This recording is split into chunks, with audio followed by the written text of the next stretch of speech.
vocês vejam que a Paraíba é cheia de artistas, né? E ainda mais trazendo gente de Goiás para morar aqui, é completa mais ainda. Agradecer ao Wallace, a Leiva, pelo carinho, pela amizade de vocês, em acolher a goiana Ivana, que está aqui conosco, né? Um prazer grande recebê-la aqui com a gente, e a Eulália, né? Pela primeira vez também, Eulália, aqui conosco. Sejam muito bem-vindos, eu convido para ser parte aqui da nossa mesa. Essa bolsa aqui é de... é tua? É minha. Ah, então...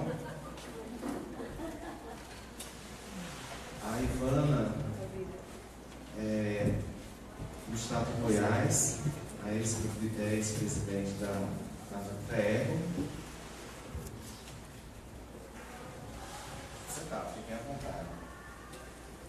E elas estão aqui, tanto a Ivana quanto a Eulália, uma tarefa de divulgação, né, de uma campanha nacional. Todos nós abraçamos o movimento espírita, que é a preservação da vida, em defesa da vida, e uma campanha para conscientização a respeito do suicídio. Setembro Amarelo, uma campanha a nível nacional, acho que internacional, de todos os corações que sensibilizam a questão da dor humana, a dor do outro, se importam. Então é um tema que importa a gente refletir, é de muita urgência. E nós abrimos aqui os corações e as portas da federação para receber vocês, para ouvir o que vocês têm para nos falar a respeito disso, somando os esforços que nós já fazemos em prol da vida. Então sejam bem-vindos mais uma vez. A nossa palestra será transmitida, né, pelo Facebook da federação. Aos internautas que desejarem também acompanhar, sejam também muito bem-vindos. Então, depois da participação do Wallace também e do nosso querido Melânio, sertanejo, cabra da peste, né, que está aqui, reencarnou como espírita para ver se melhora um pouquinho mais. Né? Aí é luta, É uma luta. Né? Então, não está no cordel de luz, né? No cordel espírita para dar uma avançada. Né? Então, é muita alegria estarmos aqui. Para nós ganharmos o tempo, né, para que possamos escutá-las, mas antes eu pediria a nossa companheira Vivinha, gostaria de fazer chamaria a companheira para fazer Jussara para fazer a prece e fazer a apresentação, Jussara, por gentileza.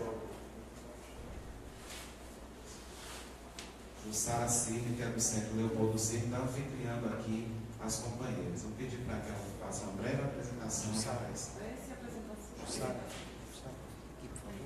pega o sem fio, deixa para ela. Sem fio.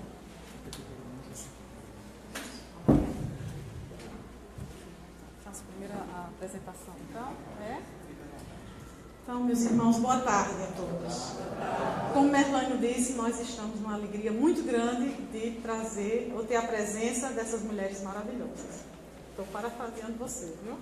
Então, realmente estão aqui Ivana e Eulália, a convite do Centro Espírita Leopoldo Cine, que este mês de setembro comemora 76 anos de fundação e de trabalho contínuo. E nós tivemos essa alegria, esse prazer de contá-las conosco nas nossas comemorações. As duas já são profundas conhecedoras da doutrina espírita, já são espíritas há mais de 20 anos, e assim, o que nos honra porque são bastante atarefadas, estão presentes, são muito requisitadas em congressos, em encontros, por todo o Brasil, e carinhosamente atenderam ao nosso convite, mesmo que nós sabemos da dificuldade que enfrentaram para estar aqui conosco. Isso já é uma grande alegria, né? Uma honra muito grande. Eulália Bueno, ela é portuguesa, mas em Portugal, mas reside em São Paulo, portuguesa, e reside em São Paulo, é oradora, médium e escritora. Tem 8 obras escritas. São 5 obras de psicografia e são 3 obras infantis dela, de sua própria autoria. Para a infância. Para a infância, né? Para a infância. E Ivana vem de Goiás, né? Como o Marco disse, foi presidente da Federação Espírita de Goiás, acho que é a primeira presidente, né? Primeira presidente mulher da Federação Espírita de Goiás. Continua na diretoria lá, diretora de gestão editorial, né? Continua na diretoria. Então, elas nos trouxeram essa grande alegria e que nós viemos desfrutar com vocês aqui. Estão aqui desde quarta-feira e nós aproveitando desse conhecimento que elas estão trazendo para nós. Já quarta-feira fomos a Campina Grande e fizeram lá uma palestra na SEJA, na Sociedade Espírita Joana de Ângeles. Ontem estivemos no Viana de Carvalho, novamente uma palestra. Na quinta-feira, Eulália fez uma participação no Centro Espírita Leopoldo Cirne, que era o dia realmente do nosso aniversário, 14 de setembro. E hoje, à tarde, estão aqui e à noite estarão novamente no Leopoldo Cirne com a palestra de Ivana. Também convido a todos para nos acompanharem, né? E poder desfrutar ainda mais desse conhecimento que elas têm para nos oferecer. Então, vamos à prece. Pois não, Paulo. É diferente, sim, é outro tema. A obra de Ivone Pereira e a defesa da vida. Então vamos orar. Deus nosso Pai, neste momento, Senhor, envolvidos nas vibrações de paz e de alegria, nós queremos te rogar as tuas bênçãos para todos nós, Senhor. Que neste momento possamos absorver a mensagem desta tarde, que possa esta semente plantar em nossos corações e possa frutificar em ações, em pensamentos, e que possa assim nos ajudar na nossa trajetória espiritual, na nossa mudança para melhor. Rogamos ainda, Senhor, por todos neste momento que passam por dificuldades, que possa a tua luz e as tuas vibrações alcançá-los por toda parte do mundo. E assim, agradecidos por este momento, confiantes na tua presença, nós passamos a direção, a palavra para o dirigente da reunião desta tarde. Que assim seja. Então vamos passar a palavra para Ivana. Fica à vontade, Ivana. Vamos até 5h30, mas se houver necessidade de passar, não tem problema. Ok? Certo. Vamos até terminar. Olha, ele disse que vamos até terminar. Próxima palestra é às 20 horas, né, Jussara? Meia hora daqui lá. Brincadeira. Meus queridos, é uma alegria. Nós estamos muito felizes com a oportunidade de estarmos com vocês aqui na Paraíba. Já conhecemos o movimento espírita da Paraíba pelos amigos que temos aqui. Né? Todas as vezes que temos a oportunidade de encontrar o Marco, ele nos dá notícias do movimento maravilhoso que vocês têm aqui. A alegria de encontrar a Neifa e o Wallace cantando aqui pra gente, né? Nós já tivemos esse privilégio em Goiás, antigamente, quando eles estavam lá conosco, nos encantando com a música, e ficamos felizes que eles estão aqui agora, né? Cumprindo também essa tarefa. E... Lima Duarte. E nós estamos, como disse Marco, nós estamos no mês em que nós chamamos de Setembro Amarelo.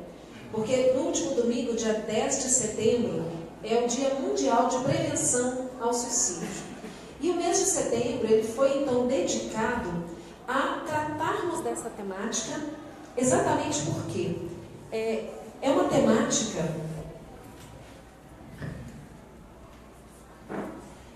temática cercada de muito tabu. Porque acreditava-se que não se podia falar sobre suicídio. Porque se falássemos sobre isso, nós poderíamos incentivar pessoas a se matarem. E depois descobriu-se que isso, na verdade, é um mito. Assim como nós precisamos fazer campanhas de esclarecimento com relação à prevenção de doenças como dengue, zika, chikungunya, a forma como essas doenças são transmitidas, como que nós podemos fazer para evitá-las, as doenças como a AIDS e outras tantas, nós sabemos que a informação ela é o melhor mecanismo de prevenção. Então, também em relação ao suicídio, que é um caso de saúde pública no Brasil e no mundo, conforme nós vamos poder observar aqui, quando nós vermos os números de suicídios que nós temos, mais do que nunca nós vamos entender que é preciso que nós falemos sobre isso. Agora, nós só temos que ter o cuidado de como falar. E nós vamos comentar tudo isso aqui. Nós estamos vendo aqui uma campanha, que é uma campanha nacional do Movimento Espírita, que foi lançada ainda esse ano pelo Movimento Espírita Brasileiro, pela Federação Espírita Brasileira, que é a campanha Fé na Vida. Eu tenho fé na vida. E essa campanha, ela traz uma série de desdobramentos. Esse aqui é um deles, que é justamente essa lembrança do Setembro Amarelo. Essa é uma peça que foi feita pela Federação do Espírito Santo, pela equipe de comunicação da Federação, e que traz para nós um slogan bem sugestivo, né? Pode não parecer, mas está aí. Precisamos falar sobre suicídio. Pode não parecer.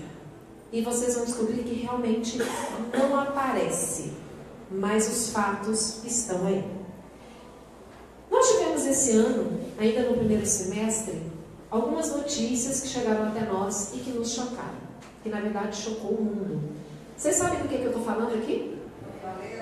Baleia azul, não é? Que história é essa de baleia azul? Baleia azul é uma série de desafios propostos como se fosse um jogo virtual pela internet.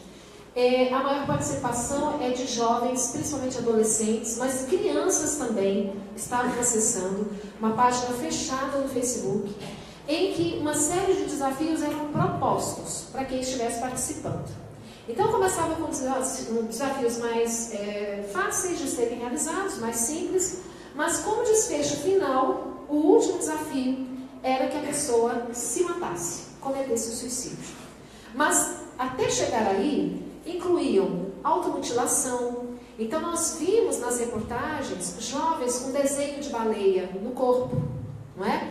Se mutilando. Envolvia desafios do tipo: levar a uma escola infantil uma cesta de balas, mas no interior dessas balas havia um poderoso veneno, um tóxico. E aí, quem estava participando do jogo levava as balas para uma escola infantil para que as crianças consumissem aquelas balas e morressem. Então, são coisas assim, estarrecedoras, que nós ficamos imaginando que mente doentia criou, não é? Esse tipo de atitude, esse tipo de ação, mas que estava envolvendo muitos dos nossos jovens e também das nossas crianças. Isso nos chocou, nos trouxe a consciência da necessidade de conversarmos sobre esse assunto. Então foi tema de conversa nas escolas, em casa, dos pais com seus filhos, né? Só que ao mesmo tempo que aconteceu isso, logo na sequência, no finalzinho de março, na verdade, o Netflix, que é um canal por assinatura, né, de TV, por streaming, por internet, o Netflix lançou uma minissérie que são os 13 porquês. Nessa minissérie, uma jovem adolescente de 17 anos sofria bullying na escola, era considerada como uma garota fácil, sofreu abuso, foi estuprada, e diante daquela situação, ela entende que a vida dela não tem mais sentido. E ela resolve gravar uma série de 13 fitas, de 13 cassetes, para dizer as 13 razões pelas quais ela ia se matar. Quando a Netflix lançou essa minissérie, ela fez algo importante, que foi justamente trazer para nós essa temática do suicídio. Por quê? Ela logo se tornou na minissérie de maior audiência de todos os tempos do canal Netflix. E é assistida principalmente por jovens, por adolescentes. Quando os pais ficaram sabendo disso tudo, Baleia Azul, 13 porquês, isso suscitou a necessidade de nós falarmos sobre o assunto. Até como forma de esclarecermos, de prevenção com relação às nossas crianças e jovens. Só que o Netflix, ele ignorou, ele desconsiderou uma orientação da Organização Mundial de Saúde, que é uma orientação muito importante. Portanto, o que o Netflix fez foi grave. Ele ignorou essa orientação que diz que quando nós falarmos do suicídio, nós não devemos dar detalhes sobre a forma que se comete o suicídio. Então, se nós falamos, né, o jornal noticia que alguém se matou, aqui na cidade de João Pessoa, não se detalha a forma. Porque quando se detalha a forma, nos dias e meses subsequentes, várias outras pessoas vão cometer o suicídio imitando aquela mesma forma. conhecido como efeito Werther. Por que efeito Werther? Ainda lá no final do século XVIII, o escritor Goethe, ele escreveu um romance em que o personagem principal era o jovem Werther. E Werther tinha um amor, uma pessoa por quem ele era apaixonado, mas diante da impossibilidade, por proibição da família da moça, deles se casarem e ficarem juntos, ele entende que ele não mais deve viver, que a vida dele não tem mais sentido. Então ele resolve tirar a própria vida e Goethe detalha a forma como Werther comete o suicídio. O que se observou nos 2 anos subsequentes ao lançamento deste romance? Inúmeras pessoas que se mataram imitaram a forma do personagem do livro. Quando se percebeu essa associação que se fazia, começou-se a estudar isso. Por isso foi chamado de efeito Werther. Descobriu-se também que quando uma celebridade comete suicídio, e isso é noticiado, se conta como se deu o suicídio, nos meses subsequentes, várias pessoas cometem suicídio imitando a forma como aquela celebridade se matou. Então nós não devemos dar pistas, nós não devemos detalhar a forma como a pessoa se matou. E essa minissérie Os 13 Porquês, ele faz isso justamente no último episódio. No último episódio, a personagem, ela didatiza o suicídio. Ela ensina passo a passo como que ela iria se matar. Então isso é algo ruim e nós não sabemos ainda, isso é recente, quais as consequências dessa minissérie agora, a partir dos próximos meses. Não é? Vamos observar. Bom, se o melhor é falar sobre suicídio, é importante que nós compreendamos por que o suicídio é um caso de saúde pública. De acordo com a Organização Mundial de Saúde, estima-se que 804 mil pessoas tenham se suicidado no mundo no ano de 2012. Vejam bem, só em 2012, 804 mil pessoas cometeram suicídio no mundo. Isso representa 2.200 casos por dia ou um caso a cada 40 segundos. Percebam que desde o momento em que nós entramos nessa sala, que nós estamos aqui reunidos, se nós fizermos uma margem, uma estatística, quantas pessoas cometeram suicídio no mundo enquanto nós estamos aqui conversando. E nós não ficamos sabendo. A maioria das vezes nós não ficamos sabendo. Só que nem todos que tentam conseguem se matar. Então, existe uma tentativa a cada 2 segundos. Ou seja, 16 milhões de pessoas tentam se matar todos os anos. E não conseguem. A gente observa que são números realmente alarmantes, não é? No mundo, o suicídio, ele é a causa de morte que mais mata principalmente jovens entre 15 e 29 anos. Tá?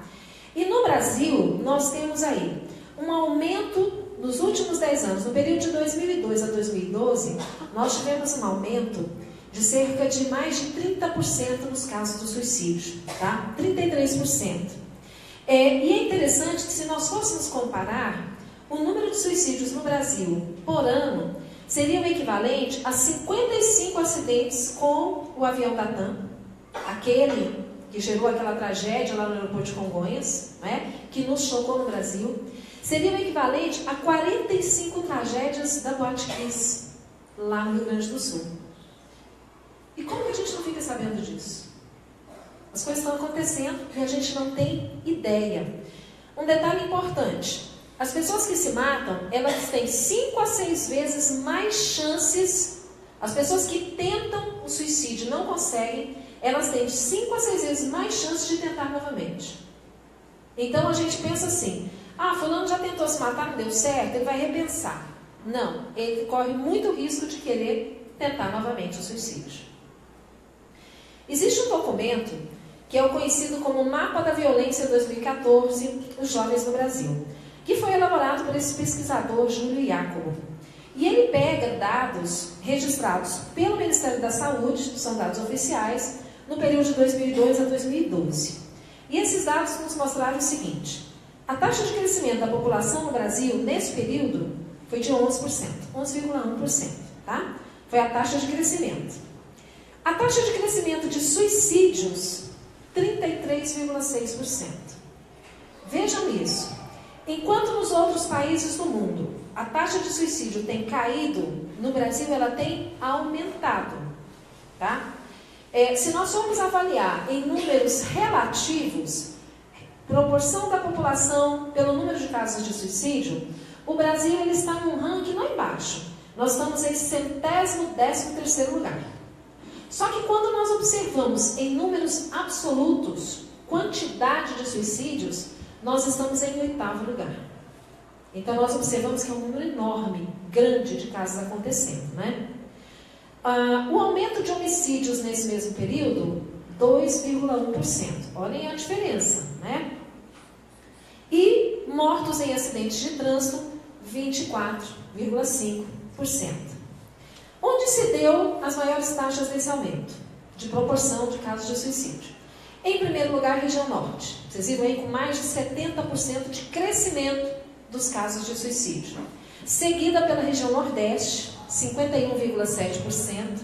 Depois vem a região sudeste, a região centro-oeste e a região sul. Em todas as regiões houve crescimento do índice de pessoas que tentam se matar ou que se matam, efetivamente. Quais foram os estados que registraram os maiores crescimentos dessas taxas de suicídio? Gente, olha a surpresa. Paraíba em primeiro lugar. Aumento de 142,9%. E a gente às vezes não sabe o que está acontecendo. Nós nem ouvimos falar. Na sequência nós temos o Amazonas, 131,3%. E nós temos a Bahia com 104,3%. Baseado nisso, existe uma preocupação da sociedade. E nós temos um movimento organizado, que é uma instituição filantrópica, que desde 1962 vem trabalhando como forma de prevenir o suicídio, que é o CVV, o Centro de Valorização da Vida. O CVV, ele inicialmente fazia um atendimento por telefone somente, que é como faz ainda hoje, o número 141. Existe hoje uma lei no Brasil que até 2020, em todos os estados brasileiros, a ligação de qualquer telefone para o CVV, ela passa a ser gratuita. Hoje existe a tarifa local, como se fosse uma ligação local. Mas até 2020 os estados têm para se organizarem para que passe a ser uma ligação gratuita. Atualmente 8 estados já são gratuitos. E o CVV atualmente também atua na internet. Porque nós sabemos que muitas vezes a pessoa busca esse auxílio na internet. Aqueles que são mais vinculados à tecnologia.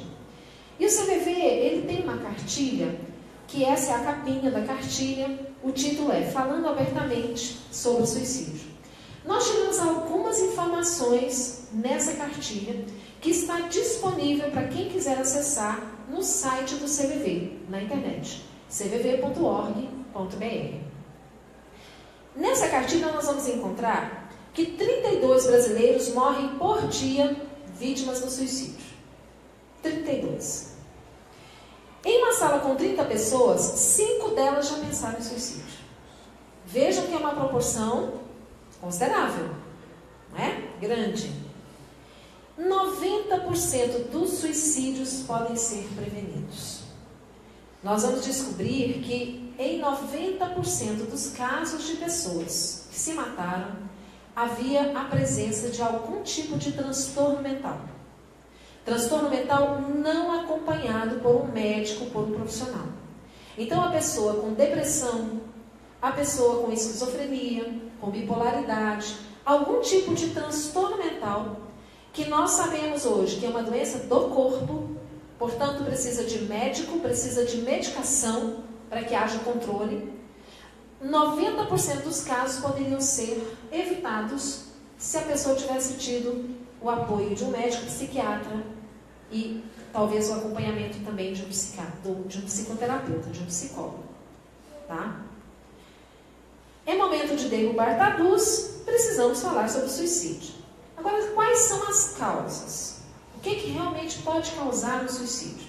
Nós vamos descobrir que são inúmeras. Não dá para definir uma. Pode ser uma infinidade de causas. Nós vamos comentar aqui algumas delas. Os transtornos mentais, como nós já dissemos, 90% dos casos aí presentes. Abalos psicológicos de todo tipo. Tipos de perdas. Perda de um ente querido pela morte do corpo. Perda de um emprego. Separação conjugal. Perda de um bichinho de estimação, que era muito querido para aquela pessoa. São situações que podem levar a pessoa a entrar no estado de desespero.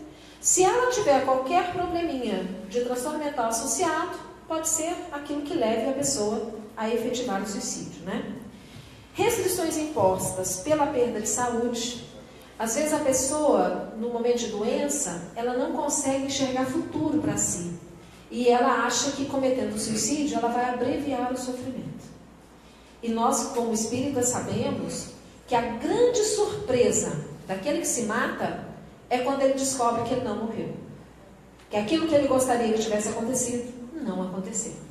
Então ele não só não se livrou daquela dificuldade, daquela dor, como ele passa a se ver numa situação que é diferente, que é nova para ele, e que muitas vezes ele entra num estado de perturbação sem saber muito bem agora o que fazer.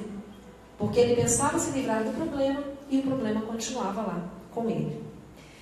O maior risco para homens entre 15 e 35, 15 e 29 é a principal faixa, ou acima de 75 anos. Por que 75? Pessoa que já está aposentada, ou que mesmo que não se aposentou, porque muitas vezes nem contribuiu para a Previdência, mas ela não tem mais força física para realizar o trabalho. Começam a se sentir inúteis, um peso para a família, e doenças, dores, e a pessoa acha que ela já viveu o que ela tinha que viver, e ela acaba fazendo, cometendo suicídio. Muitas vezes os amigos vão morrendo, os amigos vão desencarnando. Falta de médico, especialista para acompanhar, geriatra, falando nisso, Meilane, por que os transtornos mentais matam tanto? Porque também existe um estudo que mostra que nos países onde o índice de suicídio são maiores, que são os países pobres ou de economia mediana, o número de psiquiatras por habitante é insuficiente para o atendimento da população. Então, muitas vezes a pessoa não tem acesso ao tratamento, morando em localidades pequenas, longe dos grandes centros, e ela não consegue esse apoio aí. Residentes em áreas urbanas, desempregados ou aposentados, isolados socialmente, solteiros ou separados, imigrantes. São grupos de risco. Outros fatores que se destacam. A pessoa já ter tentado se matar pelo menos uma vez é um fator de risco. Ser portador de algum transtorno mental, que nós já falamos. Portanto, nós precisamos falar e falar do jeito certo. Como é que se fala do jeito certo sobre o suicídio? Gente, não devemos romantizar. Aquilo que no passado os escritores fizeram muito, de colocar no romance Romeu e Julieta, que na impossibilidade de concretizarem a sua relação amorosa, preferem se matar do que ficarem separados. E aí fica aquele romance lindo, Não romantizar, porque não é bonito. Tem umas trilhas sonoras impactantes, Então, não podemos romantizar o suicídio. Sempre ouvir a opinião de um especialista. Existem hoje estudiosos que são especialistas no estudo do suicídio. São os suicidólogos ou os suicidologistas. Então, a suicidologia hoje é uma ciência que está sendo estudada pelos nossos profissionais da saúde. Não dar detalhes sobre o método, que nós já comentamos aqui. O foco tem que ser na prevenção. Então, quando nós falamos de suicídio, nós temos que falar quais os sinais. Como é que a gente identifica que uma pessoa está prestes a cometer o suicídio? O que é fator de risco, que nós podemos identificar como sendo fator de risco? E o que fazer? O que nós podemos fazer para ajudar? Disponibilizar contatos de órgãos especializados, como o caso do CVV, como o caso da Associação Brasileira de Psiquiatria, que tem também um site com vários conteúdos informativos a respeito, e vários outros institutos que lidam com essa temática, com especialistas que podem nos ajudar aquele que está precisando da nossa ajuda. Na sequência, volta aqui. Na sequência, nós vamos ver o seguinte: existem alguns mitos. Tá, bonitinho, vamos lá. Existem alguns mitos. Gente, muitas vezes a pessoa ouve tanto aquilo que passa a achar que é verdade, né? Volta aqui, bonitinho. Quem ameaça se matar não se mata, só quer chamar a atenção.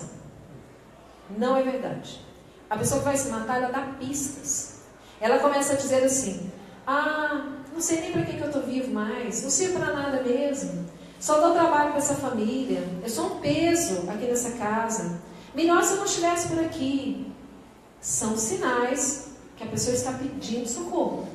E aí a gente fica assim: fica falando demais é porque não faz nada. Quem vai se matar, não adianta a gente fazer nada. Também é outro mito. Se a pessoa está disposta a se matar e nós oferecemos ajuda, e ela recebe essa ajuda, ela muda completamente o curso da história dela, não é? Falaram disso. Que a pessoa que diz que vai se suicidar, ela vai se suicidar. Ela vai. Se deixar, ela chega. Se ninguém fizer nada, ela pode se matar. Não é porque ela está dizendo que ela vai fazer que ela não vai, pelo contrário. Se ela está dizendo que ela vai fazer, é porque ela está pensando. Ela está com a ideação suicida. Ela está alimentando isso. Agora, se nós dissermos assim para essa pessoa: que isso, menina, a vida é tão boa, você é muito ingrato, né? Tem que ter mais fé em Deus, tá? Vai para a igreja, vai rezar, vai fazer alguma coisa pelos outros. Gente, isso não ajuda. Porque na maioria dos casos, a pessoa está doente. Ela está precisando de tratamento médico. Então não adianta. Nós precisamos primeiro ouvir essa pessoa, deixar ela falar, deixar ela desabafar. Sabe, dizer assim: olha, fulano, se você está falando isso para mim, é porque realmente sua vida deve estar muito difícil. Você não quer falar comigo sobre isso? Né? O que está te afligindo? Qual é o seu problema? Quem sabe a gente pode te ajudar a resolver o seu problema? Então nós precisamos dar chance dessa pessoa falar. Porque muitas vezes, só de desabafar, ela já se sente melhor. Por que o CVV funciona? Porque a pessoa telefona e tem uma pessoa do outro lado que escuta o que ela tem a dizer. Então isso é muito importante, né? Para nos auxiliar. Quem sobrevive a uma tentativa de suicídio está fora de perigo? Vimos que não, né? A pessoa tem mais chance de se matar. Só se mata quem tem transtorno mental? Também não. Nós sabemos que ele está presente na maioria dos casos, mas não é só quem tem o transtorno mental. Quais são os gatilhos? O que pode desencadear o suicídio? Perda recente, como nós já falamos, transtorno mental, uso de substâncias químicas. Gente, drogas, lícitas ou ilícitas. O álcool também é um dos grandes causadores da depressão e que pode levar a pessoa ao suicídio. Conflitos de orientação sexual. A pessoa que não consegue se encaixar na sociedade em que ela vive, vivendo uma relação homoafetiva. Ela não consegue se aceitar, ela não consegue ser aceitada onde ela vive. E esse grupo, eles têm 8 vezes mais possibilidade de cometer o suicídio. Nós vimos agora nessa novela das 9, né? O debate sobre a questão dos transexuais. Antes de julgarmos, imaginemos o sofrimento que essa pessoa vive, por não se ajustar aos padrões da sociedade, né? Então precisamos ter esse olhar de acolhimento em primeiro lugar. Histórico de suicídio na família, assim como a violência doméstica, bullying, aquilo que a gente ouve falar tanto, principalmente na escola, não só por quem sofre o bullying, mas por quem pratica também o bullying, né? E acessos a meios letais, como armas de fogo e remédios. Descobriu-se que nos países onde o uso de armas é permitido, é legalizado, o número de suicídios provocados por armas de fogo é muito grande. Tá? Então, nós vamos pensar muito nisso, né? O acesso a medicamentos. Por que o suicídio é comum em profissionais de saúde? Porque eles têm acesso a drogas, a medicamentos poderosos que podem matar, se usados indevidamente, né? Então nós vimos que existe uma ligação estreita entre o suicídio e os transtornos mentais. E nós temos aí 5 sinais de alguém que está considerando se suicidar. tristeza intensa durante vários dias. Percebam a diferença. Existe o estado depressivo e existe a depressão. O estado depressivo é aquele que eu fico quando acontece algo que me abala emocionalmente, que me entristece, que eu me recolho no quarto por alguns dias, mas depois a minha vida volta ao normal e eu sigo em frente. Isso pode acontecer quando morre um familiar, quando eu perco um emprego, não é? Como disse o André Trigueiro numa palestra lá em Goiânia na semana passada, quando meu time de futebol é lançado lá para a 3ª divisão, né? Eu posso ficar no estado depressivo. Aqui na Paraíba vocês não sofrem com isso, né? Lá em Goiás, o Vila Nova de vez em quando. 5ª divisão. Pois é, lá em Goiás, o Vila Nova de vez em quando vai lá embaixo e tal, né? Eu que torço pro Goiás não estou nem aí, né? Mas os torcedores do Vila Nova ficam tristes, né? É diferente então da depressão, que é doença, que precisa de remédio, precisa de acompanhamento médico. A falta de interesse e planos para o futuro. Falar frases como, você estaria melhor sem mim, ou talvez eu já devesse ter morrido, né? Coisas desse gênero. Tentativas prévias de suicídio, doação inexplicada de objetos valiosos. A pessoa de repente começa a visitar parentes que ele não via há muito tempo, sempre num tom de despedida, como se estivesse indo para algum lugar.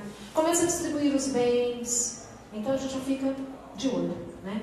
Agora, como ajudar? Como ajudar uma pessoa que está passando por isso? Lembremos, existem especialistas, não existem? Nós podemos começar acolhendo, ouvindo, dando oportunidade para que a pessoa fale aquilo que ela precisa. Mas precisamos buscar a ajuda de grupos especializados. Então vamos encaminhar essa pessoa muitas vezes para um atendimento com o CVV, ou vamos encaminhar essa pessoa para uma consulta com um especialista, porque às vezes ela precisa de médico, não é? Vamos tentar levá-la para uma terapia especializada. E existe hoje, existem alguns aplicativos que o avanço da tecnologia está nos trazendo como possibilidade também. Eu não sei se vocês sabiam, mas o Facebook, desde o ano passado, ele tem uma possibilidade de, ao você identificar na postagem de um amigo algum tipo de frase de alerta em que você pode perceber que ele está querendo cometer o suicídio, você denuncia para o Facebook. No mesmo momento, o Facebook manda uma mensagem para esse seu amigo, dizendo, olha, seu amigo está preocupado com você. Você postou algo que foi um sinal de alerta. Você precisa de ajuda? E manda telefone do CVV, endereço de sites, né? Como forma de auxiliar a pessoa. E eu li numa reportagem da Super Interessante, um fato que eu achei muito interessante, realmente. Aconteceu com um brasileiro que mora no interior do Paraná, no interior de Santa Catarina. Ele acessou a rede social dele e disse assim, daqui a 2 horas eu vou me matar. Um amigo denunciou, o Google naturalmente identificou essa denúncia, entrou em contato com a Embaixada do Brasil nos Estados Unidos, que entrou em contato com a Secretaria de Saúde e de Segurança de Santa Catarina, que por sua vez foi à casa da pessoa. Como é que eles localizaram a pessoa? Pelo número do IP do computador que ela estava usando. Eles localizaram o endereço e em menos de 2 horas chegou na casa desse companheiro, um senhor, Marcelo, de 40 anos, chegou na casa desse companheiro uma equipe para visitá-lo. Então eles dizem que foi o primeiro caso de envolvimento internacional nessa rede de prevenção ao suicídio. Isso por quê? Porque um amigo viu no Facebook, denunciou e ajudou o outro a realmente não chegar a efetivar. Então existem formas de ajudarmos. Bom, e o lado espiritual dessa questão? E espírita também. Merlano disse bem. Gente, será que espírita não comete suicídio? Se deixa. Infelizmente comete. Mas como? Eles sabem da existência da vida espiritual. Mas eles também adoecem. Nós também adoecemos. E se nós adoecemos, nós estamos no mesmo grupo de risco. Não é? Então nós vamos passar para a Eulália, que vai falar um pouco para nós sobre essa influência espiritual nesses nossos casos de suicídio. Boa tarde. Boa É uma imensa alegria podermos estar aqui pela primeira vez na Paraíba, aqui na Federação Espírita. Agradecemos muito o carinho com que os paraibanos nos recebem e levamos gratas lembranças. E queremos também aproveitar a oportunidade para abraçar os internautas que nos assistem através da página da Federação no Facebook e também da Rádio Web Fraternidade, nas figuras dos nossos queridos Rubens e Divina, que transmitem para o mundo todo. E que não transmitem apenas o que está sendo falado aqui, mas com certeza, independente disso, estamos transmitindo uma intensa vibração de amor. Então, que todos que estão conectados possam sentir esse calor da afetividade do estado da Paraíba.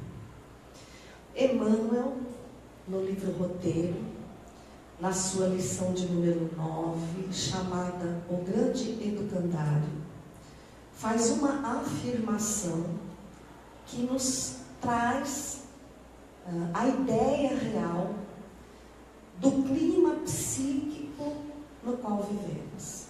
Então ele diz que na atmosfera espiritual da Terra estão presentes aproximadamente 20 bilhões de espíritos ainda vibratoriamente vinculados à necessidade de reencarnação aqui.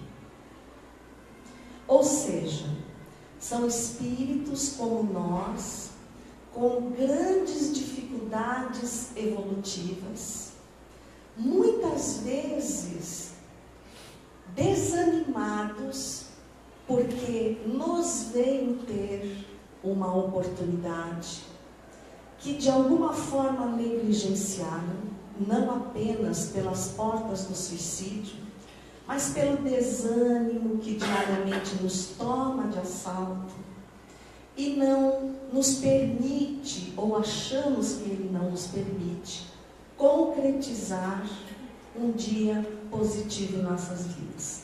E vamos nos acostumando a essa situação, ainda mais pressionados por metas, porque tudo hoje em nossa vida é representado por metas.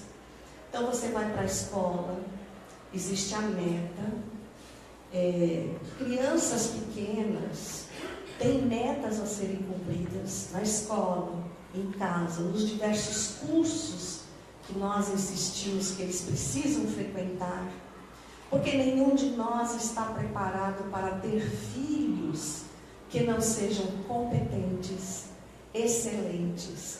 Acreditamos que eles nunca devem passar por frustrações. Então empenhamos tudo para que eles ocupem lugares de destaque. E nem sempre, na maioria das vezes, não é isso que vai trazer equilíbrio e felicidade. Por outro lado, tão logo reencarnamos, e nós pedimos muito para reencarnar, como esses espíritos com certeza estão pedindo. Então, assim que reencarnamos, nós folgamos, dizemos: opa, consegui. Agora eu vou viajar ao sabor da vida, e o que der para fazer eu faço, o que não der para fazer, deixa para a próxima reencarnação. E isso acontece muito dentro da casa espírita. Você convida um trabalhador para assumir uma frente de tarefas, olha, uma sala de aula, uma palestra, e ele diz: quem dera, quem sabe, daqui a 2 ou 3 reencarnações, eu já esteja apto a fazer esse trabalho. Então nós vivemos postergando as situações. E ao postergarmos, ao adiarmos, obviamente nós vamos nos conectando cada vez mais aos espíritos que fazem parte desses 20 bilhões que pensam como nós.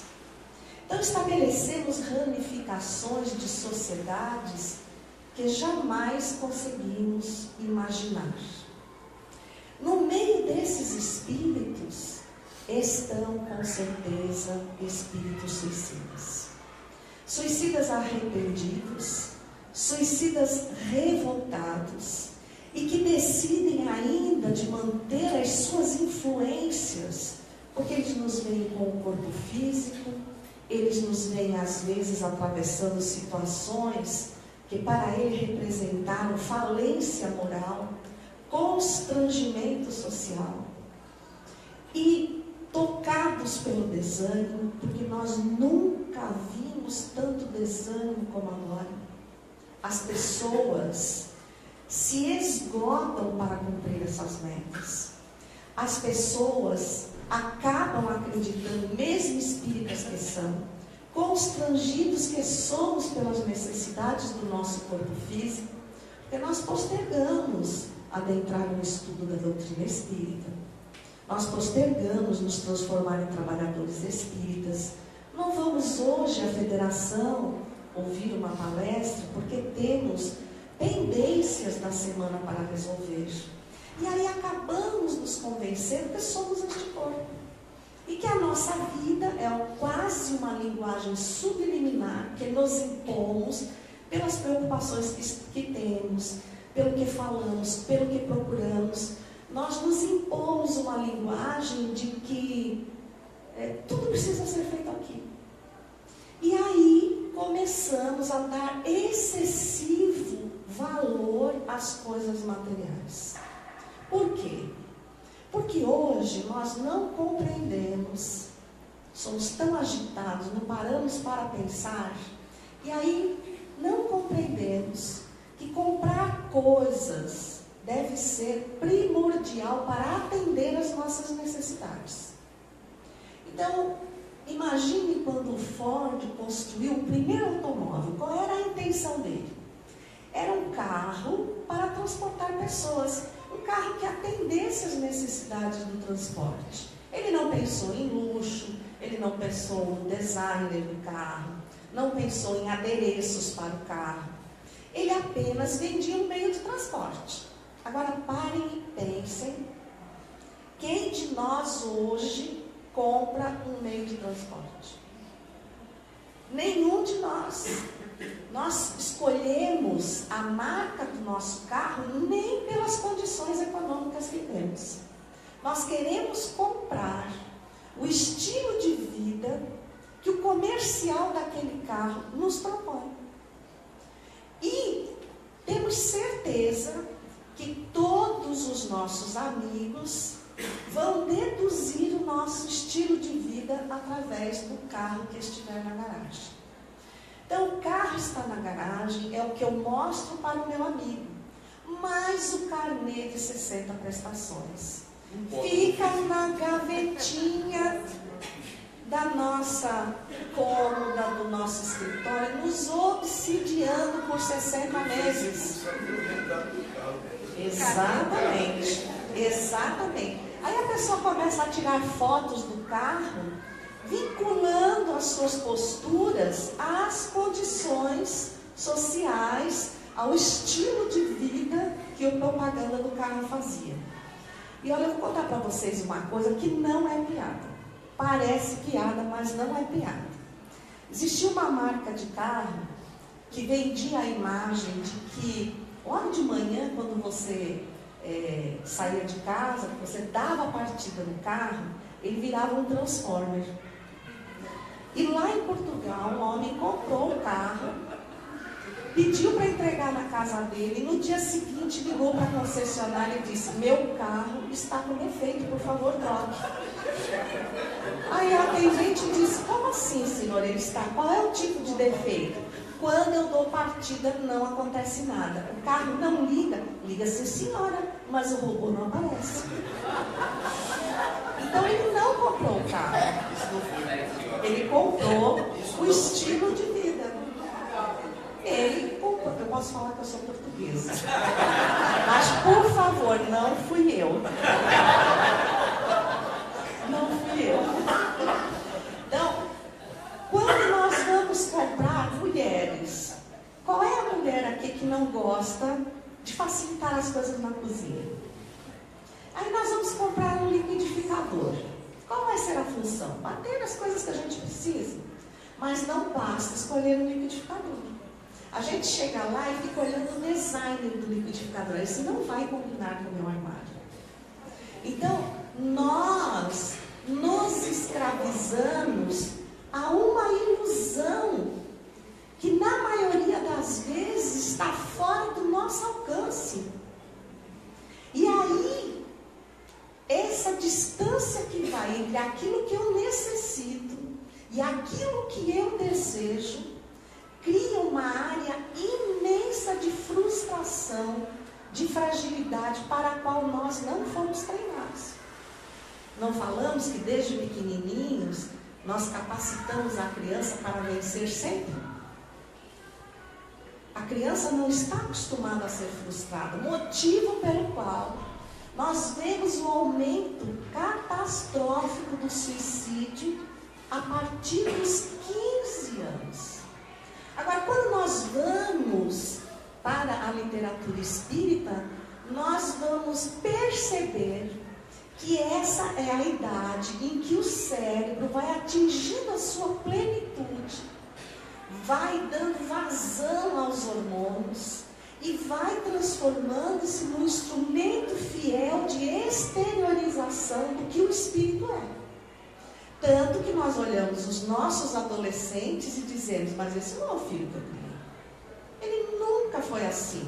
É porque até então, pela misericórdia e bondade de Deus e pela condição biológica, nós ganhamos um tempo como pais, como orientadores, para retreinar aquele espírito a agir de forma diferenciada. Porque esse é o motivo primordial da nossa reencarnação. Fazermos diferente do que fizemos até agora. E aí nessa expressão, ele começa a estabelecer inconscientemente a contabilidade do que ele é na situação em que ele está. E na maioria das vezes, nós abortamos esse tempo, porque estamos ocupados com essa capacitação momentânea, nós não estamos preocupados com a capacitação do espírito, e deixamos de atender às necessidades espirituais. Não apresentamos Deus àquela criança, não lhe mostramos o valor que ela tem.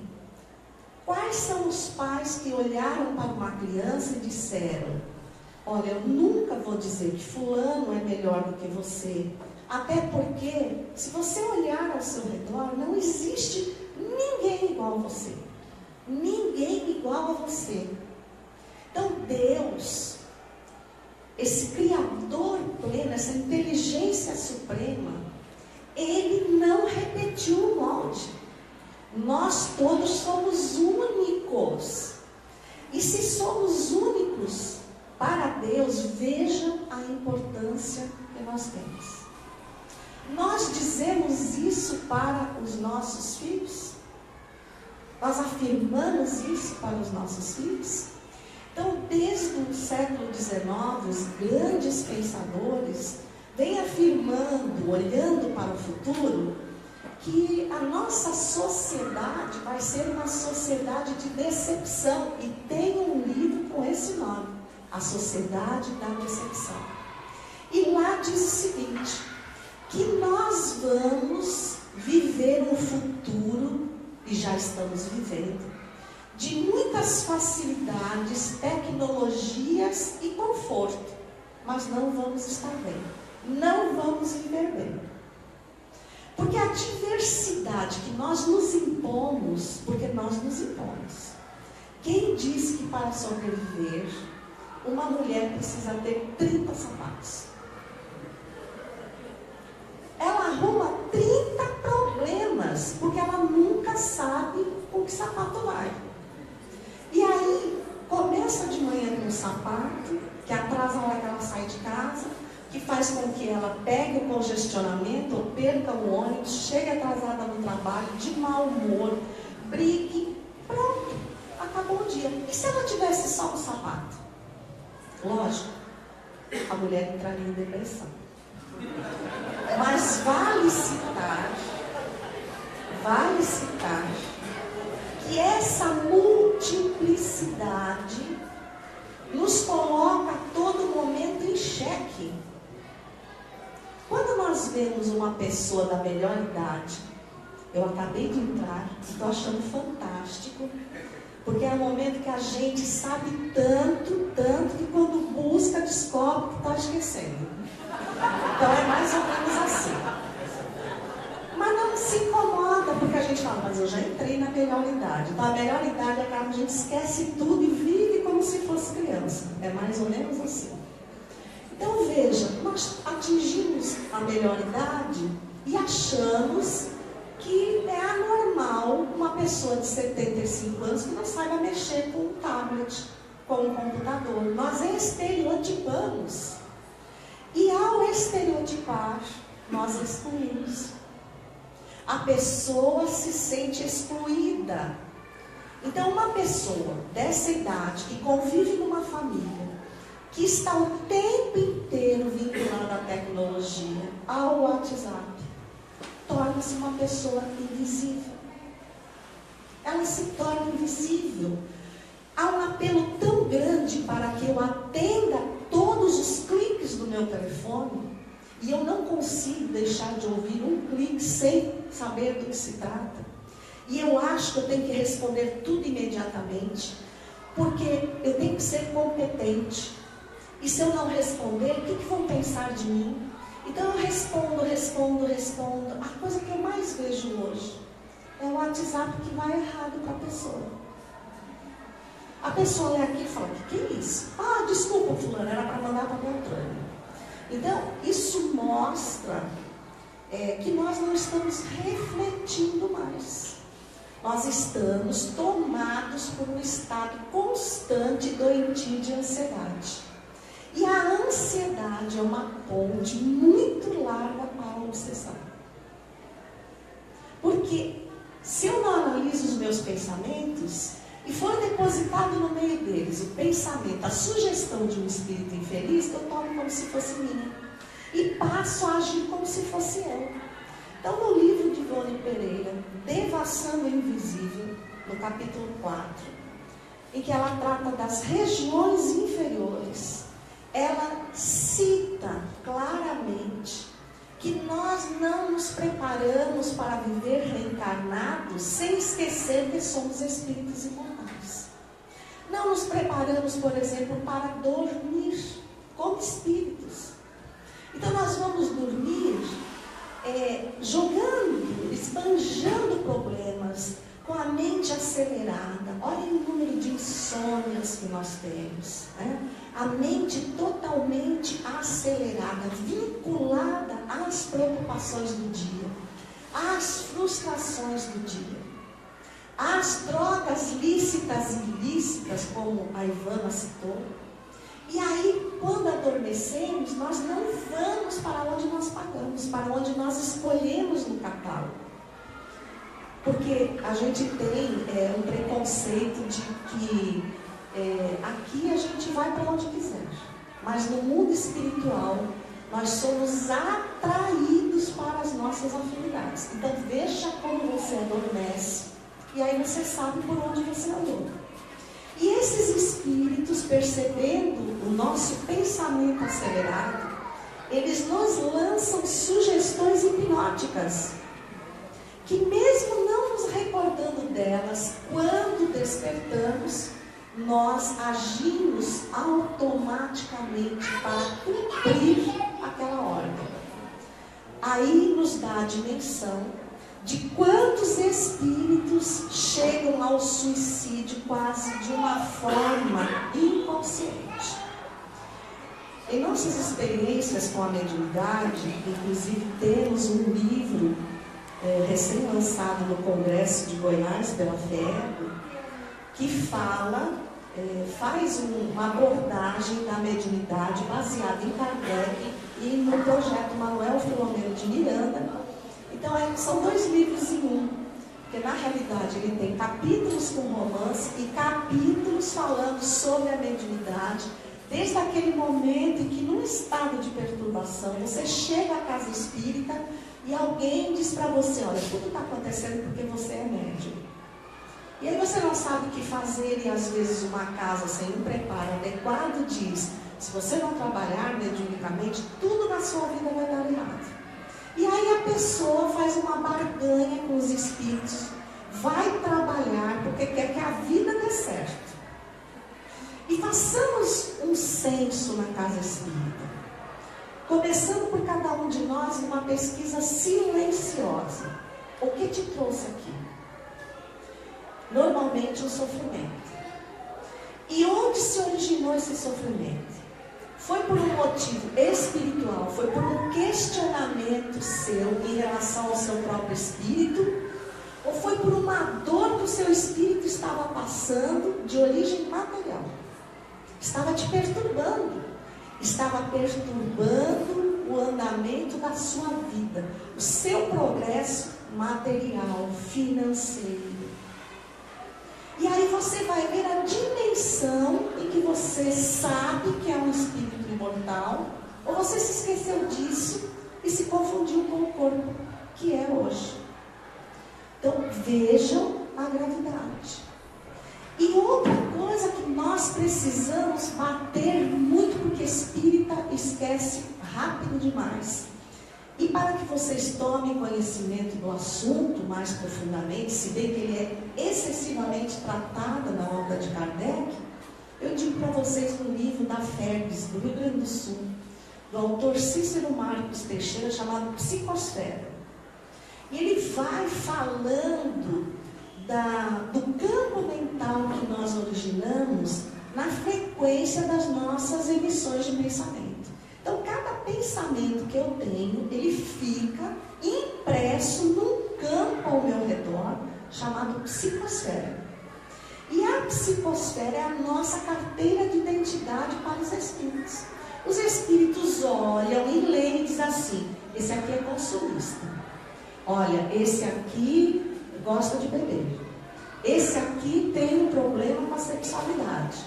E eles vão se plugando as nossas deficiências, forçando, ampliando esse sinal e fazendo com que, já que não tomamos conta, já que não avaliamos, já que não nos esforçamos para superar, eles endossam e passam a somar as nossas ideias às ideias deles. E aí tudo se complica. É tão grave esse assunto que esse livro diz o seguinte: seguindo a tecnologia da forma como ela vem seguindo, não está longe o tempo em que vai ser criado um aparelho que vai fazer a leitura do nosso campo mental.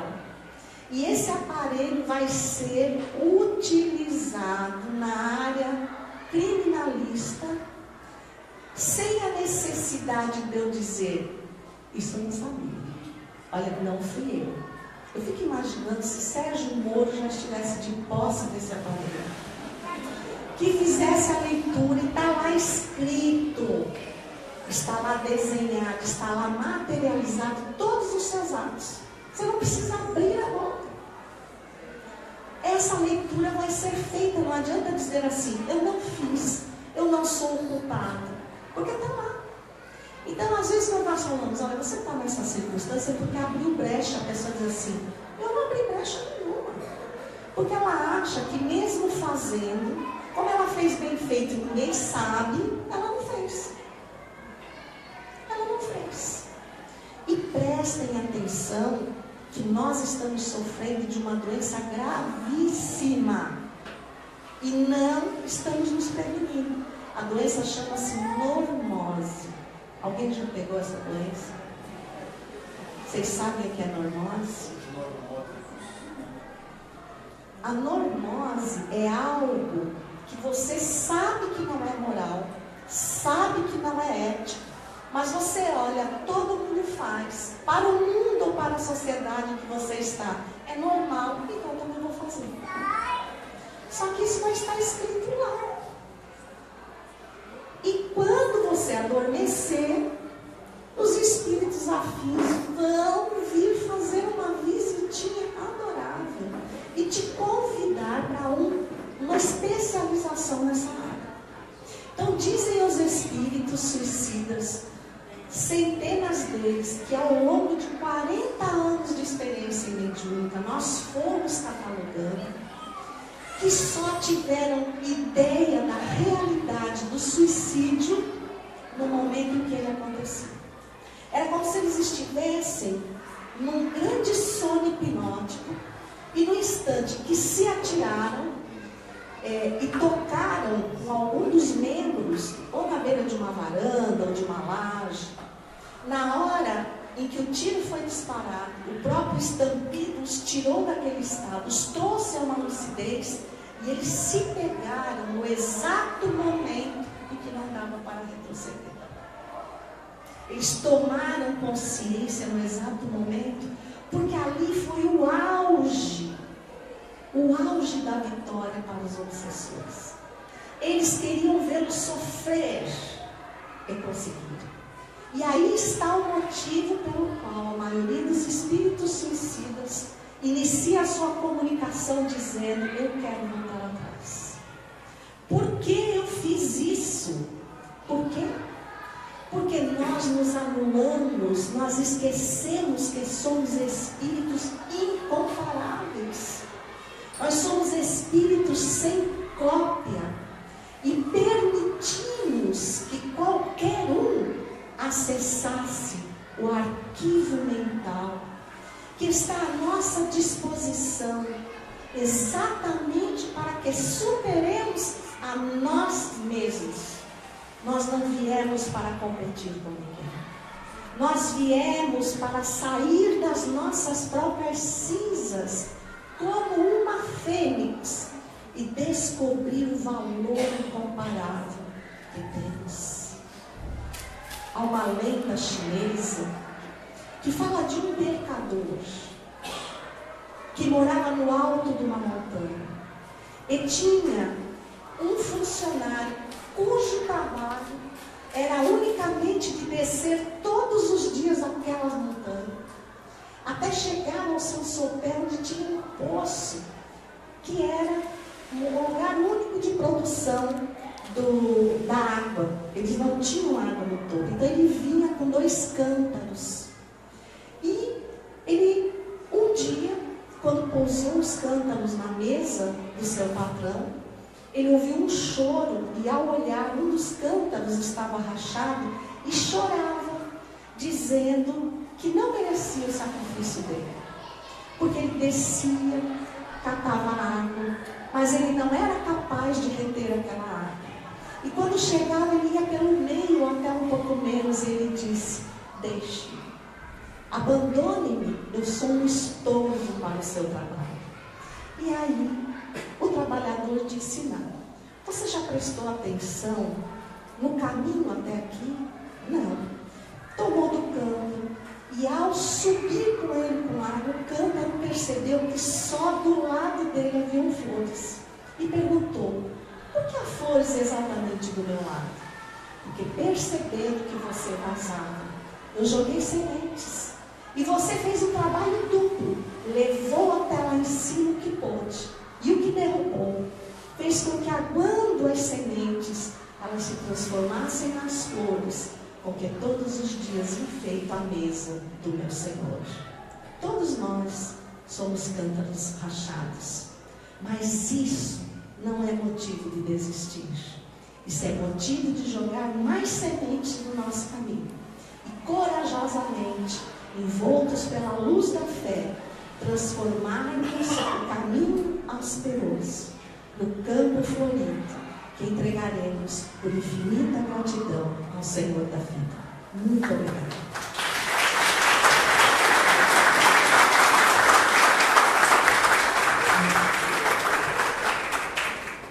Que maravilha de tarde, ouvir tantas reflexões importantes para fortalecer as nossas convicções a respeito da grandeza da vida. Nós saímos aqui muito mais fortalecidos para defendê-la e intensificá-la cada vez mais.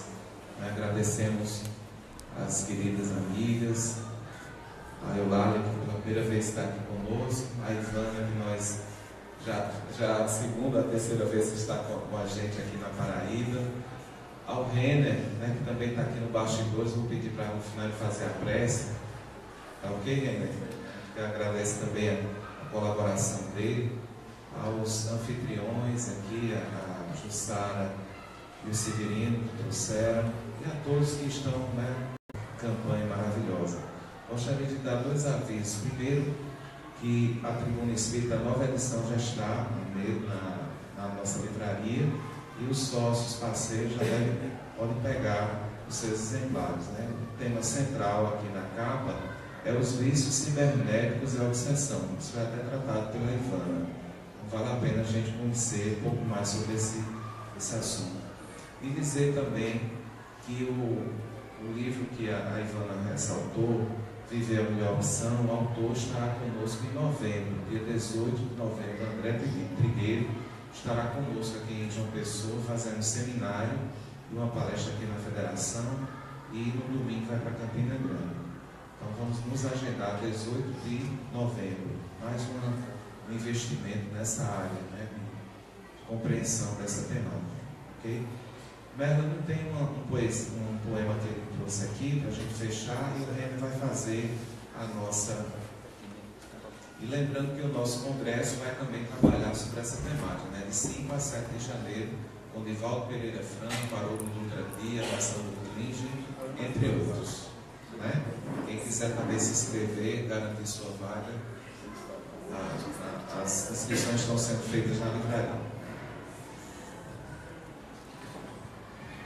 De dizer a Eulália que aqui não tem, ninguém sabe o que é cântaro, né? A gente sabe o que é galão.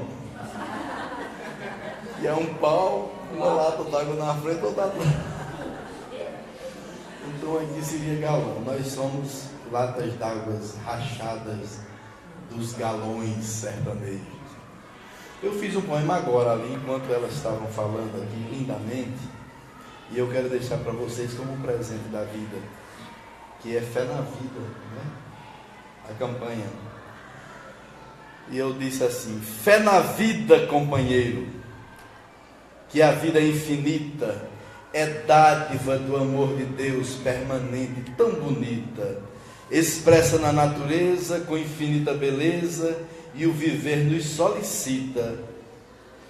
Intensidade e afeto levando a ser mais completo, companheiro, fé na vida. Olha em volta e vê que belo tudo pulsa e cresce e vai em busca da evolução sob as bênçãos de Deus Pai.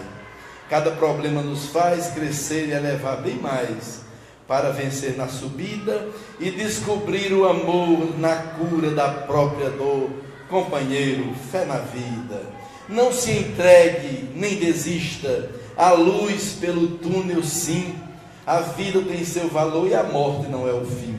Espera um pouco, rapaz, que a escuridão se desfaz, a dor passa nesta lida e tudo volta ao sorriso. Contar contigo é preciso, companheiro, fé na vida. Há seres que te adoram, que eu acredito em você. Esta névoa vai cessar, a verdade dá para ver. Não esmoreça um segundo, há muita gente no mundo que pode te dar guarida, além de Deus, Pai divino, que confiou-te o destino. Companheiro, fé na vida. Você é mais, muito mais que o mundo precifica. Liberte-se do consumismo, sua alma já é rica. És herdeiro do universo, do poema o melhor verso, do mundo a melhor medida. És meu amigo, és do bem. Levanta os olhos além, companheiro. Fé na vida, fé no amor, fé no Pai que nos abraça, fé na cura, fé no bem, fé em ti, que tudo passa. A vida é cheia de encanto, a razão por todo canto, em tudo há uma saída, e a saída é a própria fé. Levanta-te, fica em pé, companheiro, fé na vida.